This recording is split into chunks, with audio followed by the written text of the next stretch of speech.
Mastering the art of communication. Icebreakers. What's an icebreaker? Something quick to get them talking.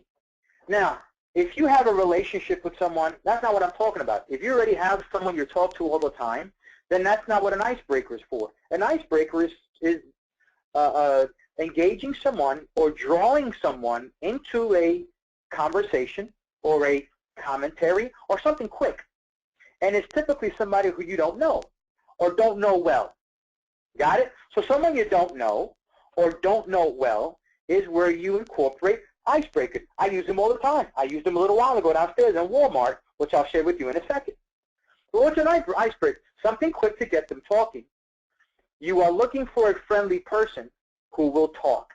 By the way, isn't that the trait of someone you want to have in this business? Somebody who's friendly and likes to talk. Right? Hey, does the mean-spirited person who doesn't talk to anybody do well in this business? No. Would you want them on your team?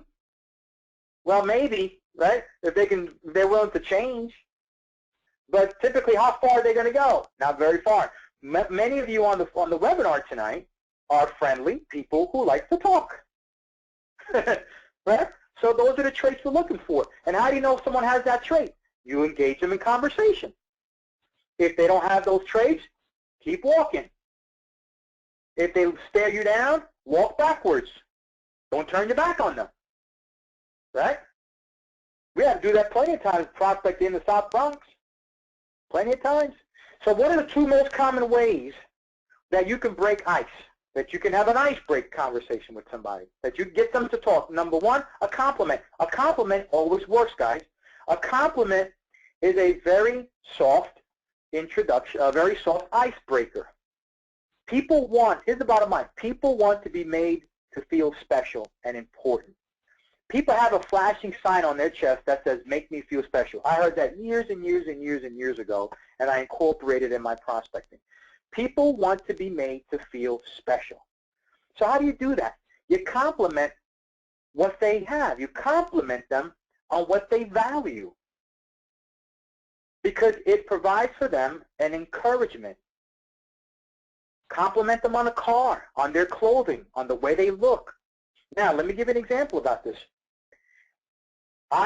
In the building I'm in, there is a very big parking lot because the building is connected to Walmart. So there's tons of people all day long walking back and forth in this Walmart, from the Walmart to the building that I'm in, which is an executive office building. So there's people all the time that are walking around, and I love to park my car all the way at the end of one parking lot where I've got to walk across the parking lot to enter my building. Now, what does that give me an opportunity to do? Run across people that are coming across, come across people that are parking cars, getting in the building, going about their business. And what do I look for? I look for people that I can compliment. Now, you have to be smart who you're going to compliment. You have to be tactful. I said to our team last week in training, if you're a guy, these days, unfortunately, you have to be tactful, you have to be wise, and you have to be careful that you don't come across when you're trying to compliment a female in a way they perceive it as a come-on. So for me, I've learned I don't go there anymore. I'll stick to a guy. And when I compliment them, here's what I'm going to do. I'm going to compliment them if it's the kind of person I think would be sharp and great for our business. What am I going to look for? I'm going to sharpshoot guys in suits, business outfits, briefcases, whatever. And the minute I see someone, here's what I say. Here's my phrase, guys. Here's my phrase. If I see them, I say, hey, good luck on that job. Hey, good luck on that sale. Good luck on that job interview, or good luck on the sale. You're looking sharp. Hope you get the job. You're looking sharp. Hope you get the sale. Now, you know, that stops them dead in their track. I just complimented them, and I assumed something. You know, most of them say back in return, hey, thanks, but I'm not interviewing, or I didn't get the sale, or wish me luck, or whatever. It gets them talking. I can think of 3 people I recruited in this building because of that same icebreaker. I complimented them. When you're in a gas station and you're pumping gas and the guy pulls up and he's got a halfway decent car, really kept in good order, you compliment him on a car. Hey, that's a really sharp car. You keep that car really, really sharp. What year is that car? Well, I tell you what, whatever you do, you must be successful, because person who keeps a car as sharp as that must be very, very good at what they do. By the way, what is it that you do? And you engage someone in conversation. People want to be made to feel special. Let me give you another example. There's a woman who cleans our office building here. And she's a short, very unassuming, kind of homely Mexican lady, short. And she comes in after 5 o'clock. She's part of a cleaning crew. And most people just walk by her. The executive guys here, they say hello, but they kind of walk by her. And I've noticed her now for a year since I've been in this office building. And we say hi and we talk. And, you know, she comes to me. She's always here when I'm here in the office. And I'm the only guy typically around at that time. And so she knows that she's always going to run into me. You know, but nobody else really pays her much attention. Today I walked out of the elevator, and she was coming in at about 5:30, and she was coming out of the elevator, and I was coming in, and she was coming in with her cleaning bags, you know, her head facing down, looking at the ground. And I said to her in Spanish, because she speaks Spanish, I said, mírala ahí. I said, mira ahí va, la reina de limpieza. Mírala ahí va, la reina de limpieza.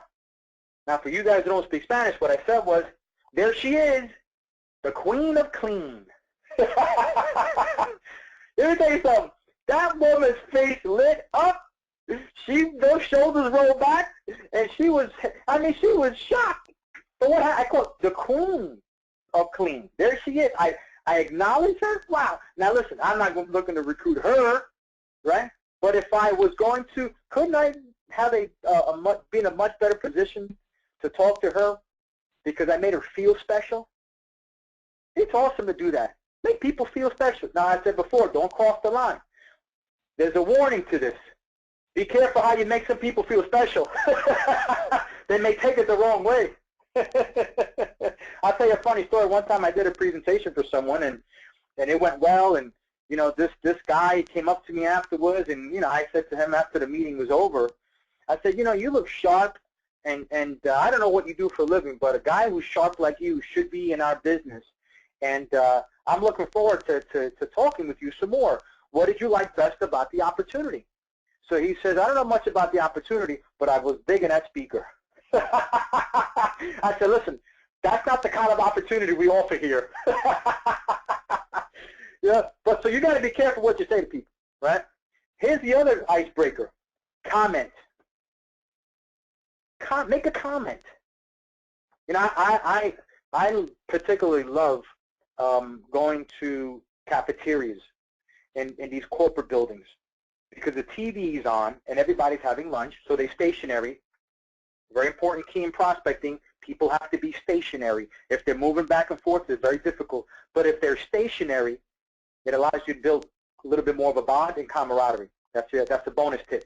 But it's great because the news, typically the TVs are on and the news is playing. Well, how do you break ice with somebody? You make a comment, a quick comment.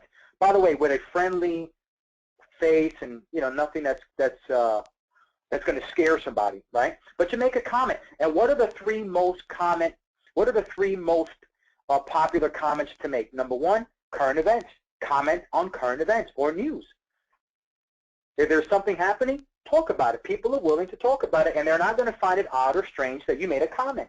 I'll give you another example. For the last 2 or 3 weeks, haven't most people been glued to the TV watching the Malaysia flight? And it's been a topic of conversation, of intrigue for a lot of people.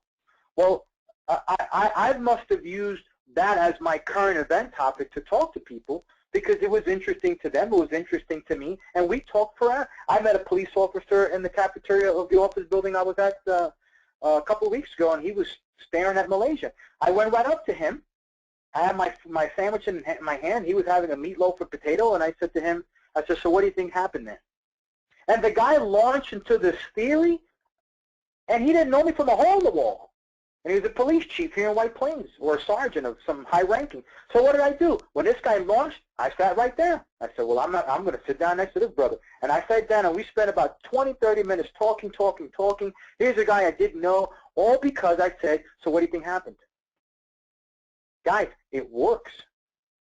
In the end, we said, hey, I'll see you soon. He comes there for lunch frequently. He gave me £1, and I walked away, and I said, build a relationship.